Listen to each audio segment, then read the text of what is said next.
23 मजदूरों को रेस्क्यू कर लिया गया है। बॉर्डर रोड्स ऑर्गेनाइजेशन प्रोजेक्ट में कुल 57 लोग काम कर रहे थे, जिनमें से 2 लोग छुट्टी पर थे। ये सभी एवलांच की चपेट में आ गए। हालांकि 33 लोगों को बचा लिया गया, लेकिन 22 अभी भी फंसे हुए हैं। सेना, आईटीबीपी, बीआरओ, एसडीआरएफ, एनडीआरएफ की टीमें रेस्क्यू ऑपरेशन में जुटी हैं। मौसम बड़ी चुनौती है। सेना का MI-17 हेलीकॉप्टर स्टैंड बाय पर है। खराब मौसम के कारण उड़ नहीं पा रहा। जैसे ही मौसम ठीक होता है, रेस्क्यू ऑपरेशन तेज किया जाएगा। 3 तस्वीरें आपको दिखा रहे हैं। आज मुख्यमंत्री पुष्कर सिंह धामी चमोली में ग्राउंड जीरो पर जाएंगे, रेस्क्यू ऑपरेशन का स्वयं निरीक्षण करेंगे। 33 मजदूरों को बचा लिया गया है, 22 अभी भी दबे हुए हैं। हेलीकॉप्टर खड़ा हुआ है। मौसम खराब है, लगातार बर्फबारी हो रही है, उड़ नहीं पा रहा। देखिए एक रिपोर्ट। इस समय हम मौजूद हैं रुद्रप्रयाग चमोली हाईवे पर, या फिर कहें कि ऋषिकेश बद्रीनाथ नेशनल हाईवे पर, जो कि 4 धाम का एक मुख्य रास्ता है। और 4 धाम के सीजन के दौरान लाखों लोग इसी रास्ते से जाते हैं भगवान बद्रीनाथ के दर्शन करने के लिए। फिलहाल बद्रीनाथ के कपाट बंद हैं और बद्रीनाथ से 5 किलोमीटर पहले माणा गांव में इस समय देश का सबसे बड़ा ऑपरेशन चल रहा है, जहां पर 22 जिंदगियों को बचाने की कवायद जारी है।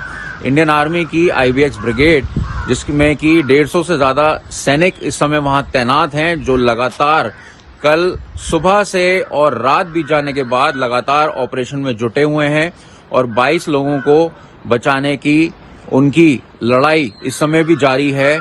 आपको बता दें कि कल सुबह यानी कि शुक्रवार को सुबह जिस तरह से एक एवलांच आया माणा गांव के पास, एक निर्माणाधीन सड़क पर, एक प्रोजेक्ट पर, जिस तरह से 55 जो मजदूर थे वो काम कर रहे थे बीआरओ के साथ, और एक एवलांच ने उस पूरे क्षेत्र को बर्फ में दफन कर दिया। इसके बाद ऑपरेशन शुरू हुआ और करीब 33 लोगों को सकुशल वहां से बचाया जा चुका है। इस समय का ताजा लैंडस्लाइड है और कैसे आपको दिखाते हैं कि ये पहाड़ आधा टूटकर पूरा नीचे आ गया है और इसमें बड़ी बड़ी चट्टानें जो हैं वो रोड पर इसमें पसरी हुई हैं। पूरी रोड जो है इससे लगभग कह सकते हैं कि बाधित हो रही है, लेकिन एक छोटा रास्ता है जिससे कि लोग निकल सकते हैं।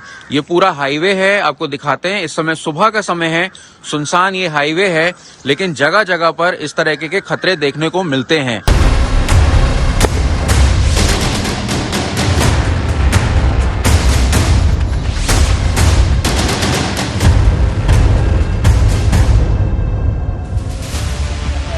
शुक्रवार की सुबह चमोली के माणा गांव में बर्फीले तूफान के बाद की तस्वीरें दहला देने वाली हैं।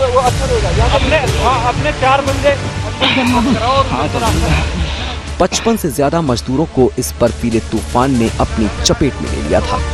बेहद मुश्किल ऑपरेशन के बाद कुछ इस तरह से रेस्क्यू टीमों ने एक एक करके मजदूरों को बर्फ के पहाड़ से निकाला। कुछ पैदल चलकर निकले तो कुछ मजदूरों को स्ट्रेचर पर निकालना पड़ा। सेना से लेकर कई आईटीबीपी की टीमों और आपदा राहत टीमों ने एक बड़ा अभियान छेड़ा है। शुक्रवार की सुबह 8 बजे से चल रहा ये ऑपरेशन अब तक जारी है। अब भी 22 मजदूर इस तूफान में फंसे हैं, जिनको बचाने की कोशिश की जा रही है। मौसम खराब होने की वजह से रेस्क्यू ऑपरेशन में दिक्कतें आ रही हैं और वायुसेना के हेलीकॉप्टर उतर नहीं पा रहे हैं। रेस्क्यू टीम्स सुबह से ही चुनौतीपूर्ण परिस्थितियों में एवलांच में फंसे हुए लोगों को बचाने में जुटी हुई है।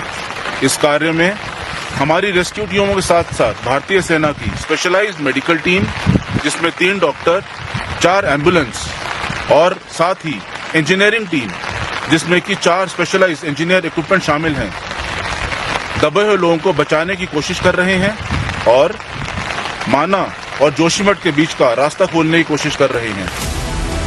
चमोली के माणा हिमस्खलन में अच्छी खबर यह है कि अब तक किसी के हताहत होने की खबर नहीं है। रेस्क्यू ऑपरेशन में सेना, एनडीआरएफ, एसडीआरएफ, आईटीबीपी की टीमें शामिल हैं। आज सीएम धामी भी एवलांच स्थल पर जाकर रेस्क्यू ऑपरेशन का जायजा लेंगे। इससे पहले धामी ने आपदा राहत सेंटर जाकर आपात बैठक की और व्यवस्था का जायजा लिया। सभी लोगों का अपने आपस में कोऑर्डिनेशन भी है माननीय प्रधानमंत्री जी का कार्यालय भी लगातार उस पे अपडेट ले रहा है, माननीय गृह मंत्री जी का, माननीय रक्षा मंत्री जी का, स्वयं वायुसेना के भी हेलीकॉप्टर यहाँ पर सरसावा में हैं और जैसे ही मौसम ठीक होता है वो भी पहुँचेंगे। सभी टीमें, हमारा सबका प्रयास है कि जल्दी से जल्दी आए। कुछ सड़क मार्ग से भी जो है रेस्क्यू टीमें पहुँच रही हैं और जोशीमठ में हम लोग एक अस्थायी कंट्रोल रूम भी स्थापित करेंगे। आपदा सचिव विनोद कुमार सुमन के मुताबिक घटना वाले इलाके में स्थिति थोड़ी सी बेहतर हुई है। एवलांच के वक्त 55 लोग मौजूद थे। अब तक 33 लोगों को रेस्क्यू कर लिया गया है।